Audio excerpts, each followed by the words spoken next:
ஆண்டவருடைய ஆவி என்மேல் உள்ளது, ஏனெனில் அவர் எனக்கு அருள் பொழிவு செய்துள்ளார். ஏழைகளுக்கு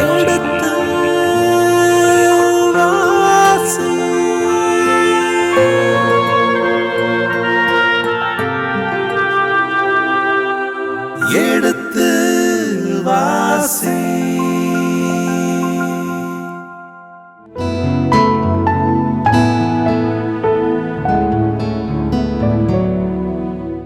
இனி இதயங்களே எடுத்து வாசி நிகழ்ச்சியில் சாமுவேலின் முதல் புத்தகத்துடனான விவிலிய விளக்கங்களுக்கு செவிமடுத்துக் கொண்டிருக்கின்றோம். கடந்த பகுதியின் தொடர்ச்சியை இன்று தொடங்குவோம். வாருங்கள் நிகழ்ச்சிகள் செல்வோம். உங்கள் சார்பாக தந்தை அவர்களுக்கு வணக்கம் சொல்லி நிகழ்ச்சியை தொடங்குவோம்.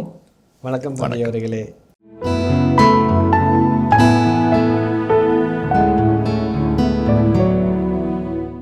இனி இதயங்களே, இப்பொழுது நாம் சாமுவேல் முதல் புத்தகத்தின் 24ஆம் அதிகாரத்திற்குள் நுழைய இருக்கின்றோம்.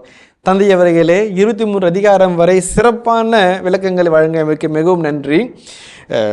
இந்த சவுல் தாவீதை கொல்றதுக்கு பக்கத்தில் வந்துட்டான், ஆனால் கடவுள் காப்பாற்றினார். அப்படி இவங்கிட்ட விட்டுட்டாரே, கடவுள் நம்பி இருக்கிற தாவீதுக்கு எதிரியை கண்ணு முன்ன காட்டிட்டோங்கிற வார்த்தை இருக்குது. இந்த தாவீது கையில் எதிரியை ஒப்புவிப்பாரா கடவுள்? எங்களுடைய கேள்வி நம்ம மனசில் வரலாம், சாதாரணமாக எழும். ஏன்னா நான் கூட இருக்கிறேன்னு சொல்லி கடவுள் சொல்லிட்டாரு. கூட இருக்கிறேன்னு சொன்னவருக்கே எதிரியை கண்ணுமுன்ன காட்டிட்டாரு, இவருக்கு வெற்றி தருவாரா என்ற ஒரு கேள்வி வருகின்ற பொழுது இதற்கு சான்று இருக்கிறதா, தருவாரா என்பதை இறுதியில் எனக்கு அதிகாரம் சொல்லுமா அப்படின்ட்டு ஒரு எதிர்பார்ப்பு தந்தை அவர்களே.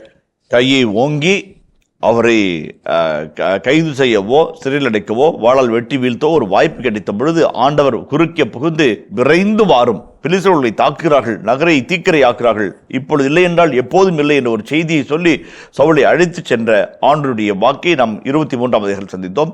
24ஆம் அதிகாரத்திலே கையோங்கும் தூரத்திலே ஈட்டின் அடியிலே படுத்து கிடக்கிற ஒரு சவுலையும் அதற்கு மேல் நின்று கொண்டிருக்கிற தாவீதையும் படம் எடுத்து காட்டுகிறது. ஆண்டவருடைய கரங்களிலே வாழ்கிற தாவீது தன் கரங்களுக்கு வந்து விழுந்த சவுலை என்ன செய்தார் என்ற ஒரு அற்புதமான செய்தியோடு 24ஆம் அதிகாரம் நம்மை தாண்டி வருகிறது. இந்த 3-4 அதிகாரங்களிலே சவுலின் மூர்க்கத்தனத்தையும் அழுக்காறு மனதையும் பழிவாங்கும் எண்ணத்தையும் கொலைவெறி கொண்ட குரூர மனதையும் படம் பிடித்த ஆசிரியர் இந்த 24ஆம் அதிகாரத்திலே ஒற்றை அதிகாரத்தில் வெள்ளந்தியாய் இருக்கிற ஒரு மாசற்ற ஒரு இறைவனை நம்பி வாழ்கிற ஏழை அடியாருடைய மனதை அவருடைய பண்பு நலனை சொல்லி காட்டி இவனா இவரா என்று சொல்லி நமக்குள்ள ஒரு கேள்வி வைக்கிறார். இந்த அதிகாரத்தின் இறுதியிலே நாம் முடிவு செய்ய வேண்டும், யார் நமக்கு தலைவராக இருக்க வேண்டியது. இது நமக்கான பாடம் அல்ல, இஸ்ராயல் மக்களுக்கான பாடம். அன்றைக்கு இஸ்ராயல் நாட்டிலே வாழ்ந்த இறை மக்களுக்கான பாடம்.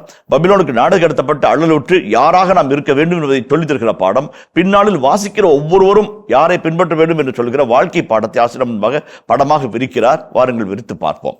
24ஆம் அதிகாரம் ஒரு 3 வசனங்களை வாசிப்போம். அது பின்புலத்தை நமக்கு சுட்டி காட்டுகிறது. சவுல் பெலிஸ்தியரை தொடருவதை கைவிட்டு திரும்பிய போது, இதோ என்கேதி பள்ளத்தாக்கில் தாவீது இருக்கின்றான் என்று தெரிவிக்கப்பட்டது. சவுல் இஸ்ரேல் முழுவதிலுமிருந்து தேர்ந்தெடுக்கப்பட்ட 3000 பேருடன் தாவீதையும் அவரது ஆள்களையும் தேடி வரையாடுகளின் பாறைக்கு எதிர்புறம் சென்றார். அவர் சென்றபோது வழியோரத்தில் ஆட்டுப்பட்டிகளை கண்டார். அதன் அருகில் ஒரு குகை இருந்தது. இயற்கை கடன் கழிப்பதற்கு சவுல் அதனுள் சென்றார். அப்பொழுது தாவீதும் அவரது ஆள்களும் அக்குகையின் உட்பகுதியில் இருந்தனர். நல்ல காட்சி, அருமையான ஒரு காட்சி. ஆசிரியர் விளக்கும் தன்மையே கண்முன்பாக அப்படியே அந்த காட்சியை படம் விரித்து காட்டுகிறதை போல நமக்கு இலாக இருக்கிறது. 3 வசனங்களுடைய செய்திகள் நம்ம பார்ப்போம்.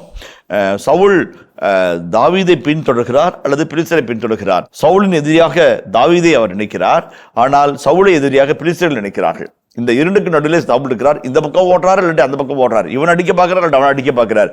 இப்ப பெலிஸ்தரை பின்தொடர்ந்து போறாரு. பெலிஸ்தர் கொஞ்சம் பின்வாங்குறாங்க. அதை விட்டுட்டு அமைதியா இருப்போம், நாட்டை காப்பாற்றுவோம், வேலையை பார்ப்போம் இல்லாம இங்க திரும்பி வராரு, இங்க தொத்த வராரு. இங்கே தொத்த வரார். அதான் ரொம்ப முக்கியமான ஒரு காட்சி. ஒரு நிலையில்லாத முன்சார்பு எண்ணம் கொண்ட எதிர்மறை எண்ணம் கொண்ட ஒரு மனிதர்கள் ஒரு செயலை தீங்கு செய்ய நினைத்தால் அந்த தீங்குக்குள்ளாக தொடர்ந்து தங்களை உட்படுத்தி கொண்டே இருப்பார்கள் என்பதற்கு சவுல் ஒன்று ஒரு மிகப்பெரிய சாட்சி. இப்போ அங்கே கைவிட்டுட்டாரு, இங்கே தொடர்றாரு, இங்கே தொடர்றாரு. அப்படி தொடர வரும்போது வரையாடுகளின் பாறை என்று சொல்லப்படுகிற இடம் நீர்வீழ்ச்சியான ஒரு இடம். அந்த வரையாடுகள் அந்த இடத்துல அந்த பாறையில் நின்று தண்ணி குடிக்கும். அந்த வரையாடுகளை படம் என்கேதியில் இன்னைக்கு அந்த இடம் இருக்குது. அழகான இடம், ரம்யமான ஒரு இடம். நாங்கள் அந்த சாக்கடலை பின்புறமாக இருக்கிற அந்த என்கேதிக்கு போகும்போது மிகுந்த வெயில், மதிய வெயில், தலையை பிழைப்பது போன வெயில். இந்த என்கேதிக்கு வந்தபோது குளிர் நிழலால் ஆண்டவர்களை ஆசீர்வதித்தார். அருமையான ஒரு குளிர் நிழலான ஒரு தன்மையான இடம். நீரூற்று பொங்கி பாய்ந்து மலையிலிருந்து வீழ்கிற வீழ்ச்சி, அங்கே இருக்கிற ஏராளமான இளஞ்சோடிகள் அவர்கள் விவிலியத்தை வாசிப்பதும் மினிமங்கள் பாடலை பாடி ஆண்டவரை துதிப்பதும் மகிழ்ச்சியாக இருப்பதும் கண்கொள்ளா காட்சியாக இருந்தது. அந்த இடத்துல இன்னும் மனிதர்களாக இருக்கிறது. அந்த இடத்தில் தான், அப்படிப்பட்ட ஒரு இடத்தில் தான் தாவீது தன் ஆட்களோடு போகிறார். அங்கே தண்ணீர் இருந்ததனால் ஆட்டுப்பட்டிகள் இருந்தது. அந்த சாக்கடல் ஓரத்தில் இருக்கிற மலைப்பகுதியில் இருக்கிற சின்ன சின்ன குற்றுச்செடிகளை ஆடுகள் தின்க வைத்து தண்ணீர் இளைப்பாட்டுதலுக்காக இங்கே கூட்டு வருவார்கள் அந்த பாலைவனத்து மக்கள். அங்கே பதினி குடிக்கிற இடத்துல ஆட்டு பட்டிங்க இருக்குது, ஆடுங்க இருக்குது, ஆளுங்க இருக்கிறாங்க. அப்போ சவுல் நினைக்கிறார், இது ஆட்டு பட்டிகள் இருந்த இடம், ஆயர்கள் இருக்கிற இடம், இந்த இடத்துல தாவீது வரமாட்டாரு. அப்படி வந்தார் அப்படின்னாக்க நம்மளுக்கு சொல்லி செய்தி வந்துருமில்ல, அதனால இங்கே யாரும் இருக்க மாட்டாங்க, நம்ம போவோன்றாரு. ஆனால் இவர் வருகிறார் என்பதை கேள்விப்பட்டு தாவீது ஒரு குகையின் உட்புறத்தில் போய் தன் போர்வர்களோடு பதுங்கி இருக்கிறார். அதான் காட்சி. அதை சொல்லலை, ஆனால் சொல்லாமல் சொல்ல வைக்கிறார். அவர் சஸ்பென்ஸ் ஆகுது. கேமரா இந்த ஆங்கிள்லேயே கொண்டு வர்றாரு. இந்த ஆங்கிளில் வந்தாக்க தாவீது இருப்பார் தெரியும், ஆனால் யாரும் இல்லைன்னு நினச்சிட்டு ஒரு கோயிலில் போய் பாத்ரூம் போகலாம், நம்முடைய இயற்கை உபாதைகளுக்கு நம்முடைய இது பண்ணி கொண்டு உள்ளே போகிறார். உள்ளே போகல பார்த்தாக்க என்ன ஆகுது, அதான் பார்ப்போம். தாவீதின் ஆள்கள் அவரிடம், இதோ உன் எதிரியை உன்னிடம் ஒப்புவிப்பேன், உன் விருப்பத்திற்கேற்ப அவனுக்கு செய் என்று ஆண்டவர் சொன்ன நாள் இதுவே என்றனர். உடனே தாவீது தவழ்ந்து சென்று சவுலின் மேலங்கியின் தொங்கலை அவருக்கு தெரியாமல் அறுத்தார்.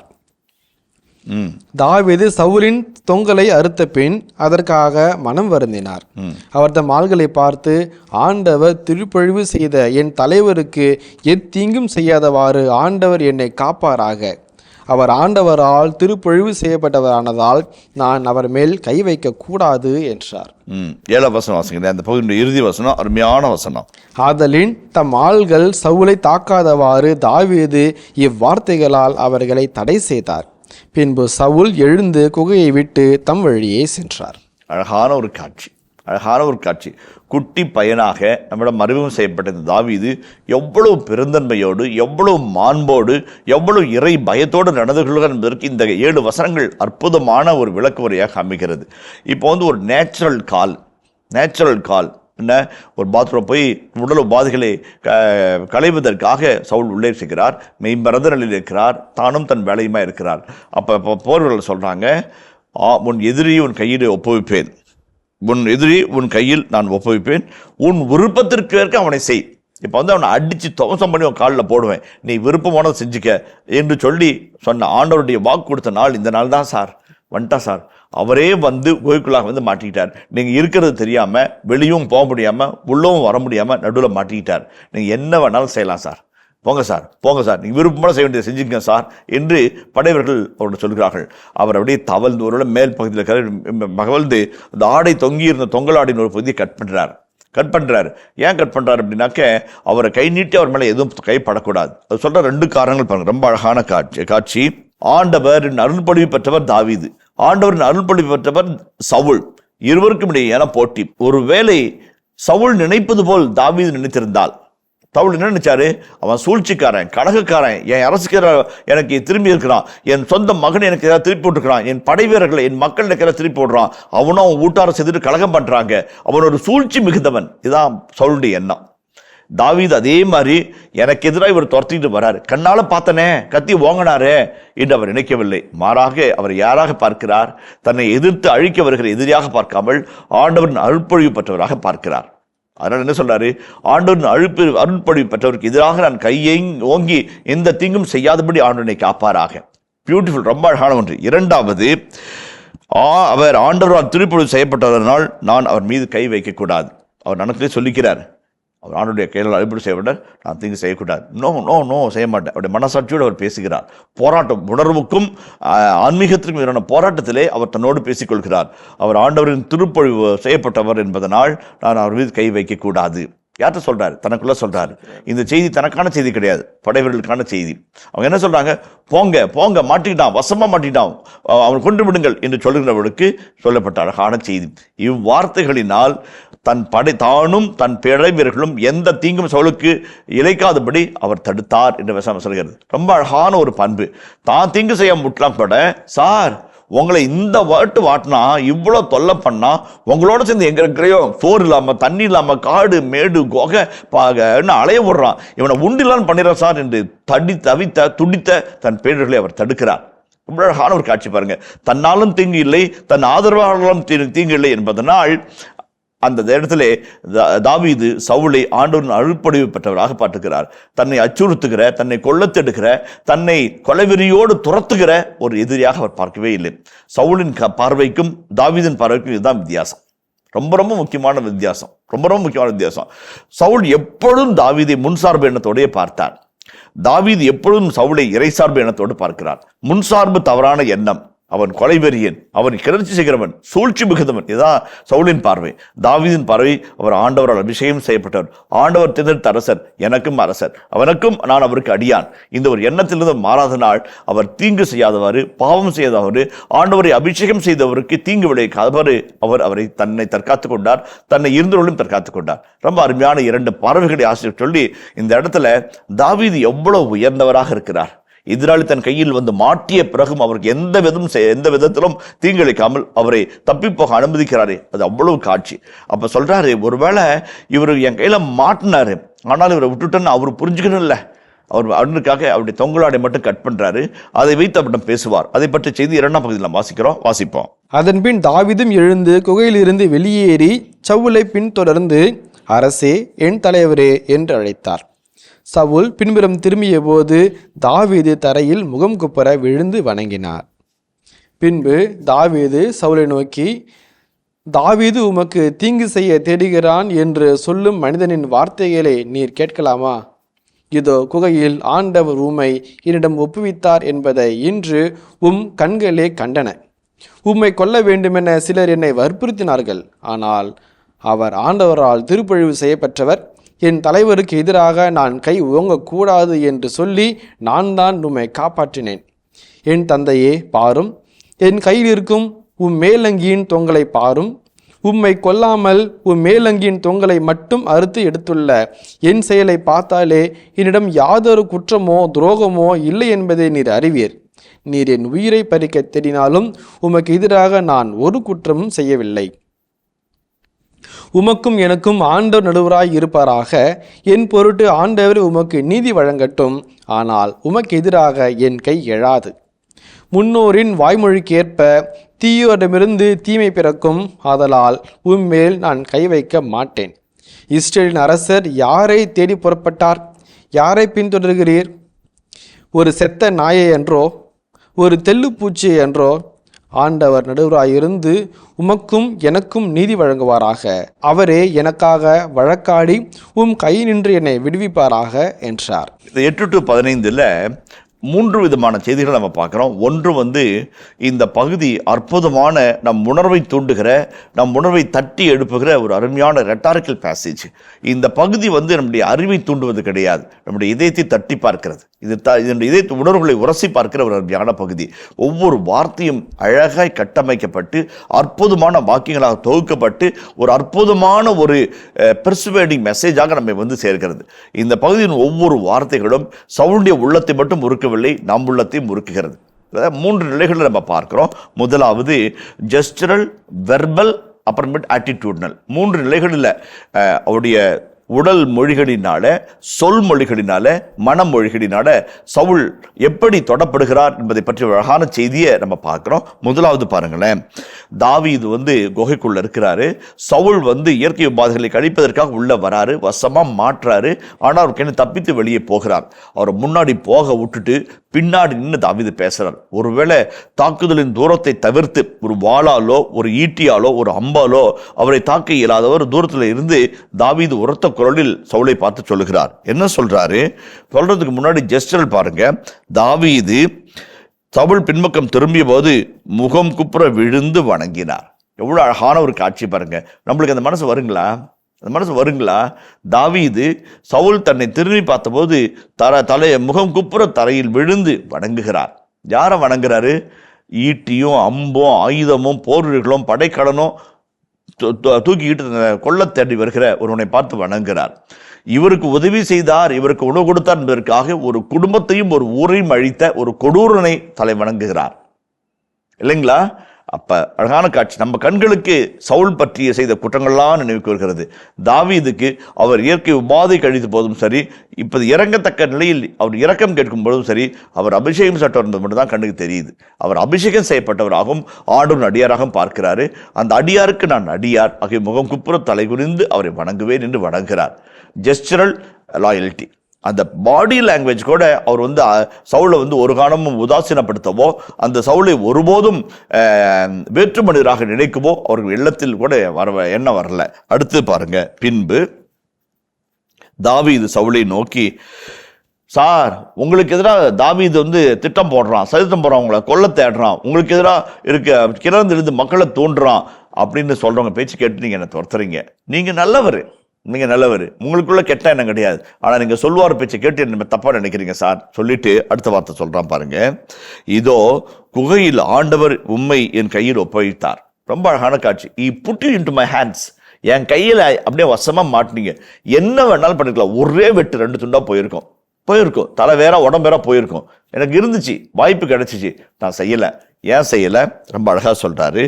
ஆண்டவரால் திருப்பொழிவு செய்யப்பட்டவர் என் தலைவருக்கு எதிராக நான் கை வாங்கக்கூடாது என்று சொல்லிதான் என்று நான் தான் உண்மை காட்டினேன். நீங்க என்ன தேடிட்டு வர்றீங்க, என் உயிரை கொள்ள தேடுறீங்க. உங்க உயிரே எடுக்கிறதுக்கு எனக்கு சான்ஸ் கிடைச்சிது, நான் எடுத்தனா? எடுக்கல. ஆண்டவருக்கு எதிராக நீங்க நல்லவங்க, நீங்க கெட்டவங்கன்றால் உங்களுக்கு தெரியல, ஆண்டவருமாக நீங்க யாரா இருக்கிறீங்கன்ற நினைச்சு பார்த்து நான் உங்களுக்கு உயிர் பிச்சை கொடுத்தேன். அதான் தாவீதுடைய ஆர்கியூமெண்ட். அதுல பாருங்களேன், என் தந்தையே. ரொம்ப அழகான வார்த்தைங்க. அவர் மண்டிட்டு தலை குனிந்து அவரை வணங்குறாரு. என் தந்தையே, என் தலைவரே, என் தந்தையே. He is my master and he is my daddy. யோனத்தானுக்கு நீங்க எப்படி அப்பாவா இருக்கிறீங்களோ அதே போல எனக்கு நீங்க அப்பா மாதிரி தான். அவன் மகன், நான் மருமகன். அவன் உங்களுக்கு அப்பா, நீ எங்களுக்கு மறு அப்பா.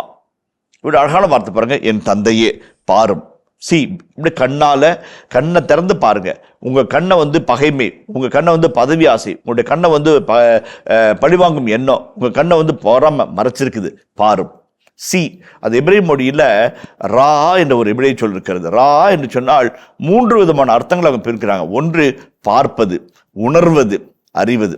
அதாவது சீயிங், பெர்சீவிங், அண்டர்ஸ்டாண்டிங். இந்த 3க்குமே அந்த ஒரு வார்த்தை தாங்க. அப்படி பார்த்துட்டு இருப்போம், அங்கே ஒரு 5 ரூபா கிடக்குது, அது பார்க்கறது.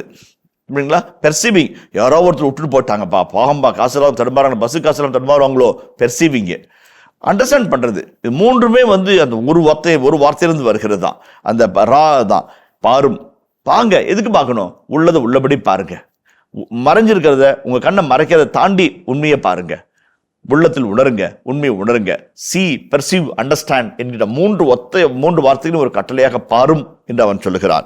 அதே மேல பாருங்க, 3வது அவருடைய உணர்வின் மொழியாகவும் அல்லது மனமொழியாகவும் நம்ம பார்க்கிறோம். பாருங்க, psychological how he plays upon the emotions of Saul. அந்த கரைத்தால் கல்லும் கரையும், இல்லைங்களா? அவர் கரைக்கிறார், ஒரு கல்லை கரைக்கிறார். எப்படி கரைக்கிறார் பாருங்க. உமது மேலங்கின் தொங்கலை மட்டும் அடுத்து எடுத்துள்ள என் செயலை பார்த்தாலே என்னிடம் யாதொரு குற்றமோ துரோகமோ இல்லை என்பதை அறிவீர். அந்த 2 வார்த்தைங்க, துரோகம், குற்றம், 2மே அருமையான ஒரு வார்த்தை. குற்றம்னாக்க உனக்கு எதிராக நான் திட்டம் போட்டு, சதித்திட்டம் போட்டு மக்களை என் பக்கம் சேர்த்து வச்சு உனக்கு எதிராக பாவம் செய்யறது. குற்றம் என்பது பாவம். அவோன், அட்டா என்கிற வார்த்தை சுற்றுகிறது. இலக்கை நான் மாற்றி வைத்து உன்னை தாக்க நினைப்பது, உன்னை அழிக்க நினைப்பது குற்றம், பாவம். அது பாவம். துரோகம் என்பது நம்ப வைத்து கழுத்திருப்பது. நான் உன்னோடு இருந்து உனக்கு எதிராக செயல்படுகிறது. என்கிட்ட எந்த பாவமும் இல்லை, உன்னை ஏமாற்றமும் இல்லை, கிடையாது. குற்றமோ துரோகமோ இல்லை. அருமையான வார்த்தை. நீர் அறிவீர். நீர் என் உயிரை பறிக்க தேடினாலும் உனக்கு எதிராக நான் ஒரு குற்றமும் செய்யவில்லை. நீங்க உயிரை பறிக்க நிற்கிறீங்க, தற்காப்புக்கு கூட நான் உங்களுக்கு எதிராக எதிர்த்து நிற்கலைங்க. அதான் ரொம்ப அருமையான கருத்து. உமக்கும் எனக்கும் ஆண்டவர் நடுவராய் இருப்பாராக. நீங்க தீர்ப்பு சொல்லிட்டீங்க, இவன் சாகணும், இவன் குடும்பம் சாகணும், இவனுடைய பதவி வியாசம் முடியணும், இவனுடைய கிளர்ந்தல் அழின்னு கடவுள் நீங்க நினைக்க தீர்ப்பு சொல்றீங்க. ஆனா உனக்கு எனக்கு தீர்ப்பு சொல்றது நீங்க இல்லைங்க, கடவுள் தீர்ப்பு சொல்லட்டும். உமக்கும் எனக்கும் எதிராய் உங்களுடைய நன்மைத்தனத்துக்கும் என்னுடைய நன்மைத்தனத்துக்கும், உங்களுடைய குரூர மனப்பான்மைக்கு என்னுடைய மென்மையான மனப்பான்மைக்கு கடவுள் தீர்ப்பு சொல்லட்டும். கடவுள் தீர்ப்பு சொல்ல, கடவுளையே நமக்கு நடுவராய் இருப்பாராக. அருமையான வார்த்தை. அதை தொடர்ந்து, ஆனால் உனக்கு எதிராக என் கை எழாது. கடவுள் தீர்ப்பு சொல்லட்டும். கடவுளே கொல்லுன்னு சொன்னா கூட நான் கொல்ல மாட்டேன். அதாங்க சொல்லாத வார்த்தை, அருமையான வார்த்தை. கடவுள் தீர்ப்பு சொல்லணும். என்ன தீர்ப்பு சொல்வாரு? அவர் நீதியுள்ளவர். யார் பக்கம் நீதின்னு பாரு. தாவீது, நியாயம் உன் பக்கம் தானே இருக்குது. அவனை உன் கையில ஒப்படைச்சேன், நீ கை வாங்கி ஒன்றும் செய்யல, நீ என்ன வேணாலும் செஞ்சுக்கோ என்று சொல்வார். அப்போது கூட என் கை உமக்கு எதிராக எழாது. எவ்வளோ அழகான ஒரு ரெட்டாரிக்ஸ் பாருங்க, அருமையான ரெட்டாரிக்ஸ். சொல்வதை சொல்லும் வகையில் சொல்லி கேட்பவரை கேட்கும் விதத்தில் கேட்க வைத்து அவருடைய உள்ளத்தை உழுக்குவது. அதான் பேச்சுத்திறன் என்பது. அழகான ஒரு பேச்சுத்திறன். இறை ஆவியினால் உந்தப்பட்ட வார்த்தைகளை அந்த சொல்லம்புகளை விட்டு அந்த தேன்கூட்டை கலைக்கிறார் இல்லைங்களா? அது அருமையான செய்தி. வாசிங்களேன், 13ஆம் வசனத்தை வாசிங்களேன். முன்னோரின் வாய்மொழிக்கு ஏற்ப தீயோரிடமிருந்து தீமை பிறக்கும், ஆதலால் உன்மேல் நான் கை வைக்க மாட்டேன். அதான் அருமையான வார்த்தை. நிறைய பேர் சொல்றாங்க தீமையிலிருந்து தீமை பிறக்கும். நான் தீமைங்களா? தீமை இல்லை, நன்மை. நன்மையிலிருந்து நன்மை தான் பிறக்குது. உங்கள்கிட்ட தீமை வருது அப்படின்னாக்க யார்கிட்ட வருது நீங்க யோசிங்க. அது எனக்கு பொறுத்து கிடையாது. நான் நன்மை, நல்லவன் வருது, நன்மை தான் வரும். தீமையிலிருந்து தீமை பிறக்குன்னு சொல்றாங்க. இங்க நன்மையிலிருந்து நன்மை பிறக்குது. நான் கெட்டவனா இருந்து நல்லது செய்ய முடியுமா? அல்லது நல்லவனா இருந்து கெட்டது செய்ய முடியுமா? முடியாது. நன்மையிலிருந்து நன்மை தான் பிறக்கும் என்பதை சொல்லாமல் சொல்ல வைக்கிறார். சொல்லிட்டு அடுத்த வசனம் பாருங்க. அந்த மனமொழி ஒரு உளவியல் யுத்தத்தை நடத்துறார். ஒன்று அவரை பற்றி சொன்னார், ஆண்டவரை பற்றி சொன்னார், தன்னை பற்றி சொன்னார், தன்னுடைய நல்லெண்ணத்தை பற்றி சொன்னார். அதை தாண்டி ஒரு உளவியல் யுத்தம், ஒரு உளவியல் சைக்காலஜிக்கல் வார் நடத்துறாரு. அதை வாசிங்களேன். இஸ்ரேலின் அரசர் யாரை தேடி புறப்பட்டார்? யாரை பின்தொடர்கிறீர்? ஒரு செத்த நாயை என்றோ, ஒரு தெல்லுப்பூச்சியை என்றோ?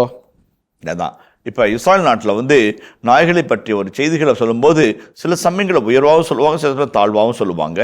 அதாவது இந்த செத்த நாய் என் ஆண்டவரை பழிப்பதா என்று தாவீதுடைய படைத்தளபதி தாவீதை பழித்து பேசிய ஒரு மகனை பற்றி ரொம்ப கேவலம் பேசுவார் என்பார். அதே போலவே பெண்ணைகள் உடம்பு எடுத்து நாய்களுக்கு பொழுது நல்லதென்ன என்று இயேசு சொல்வார்.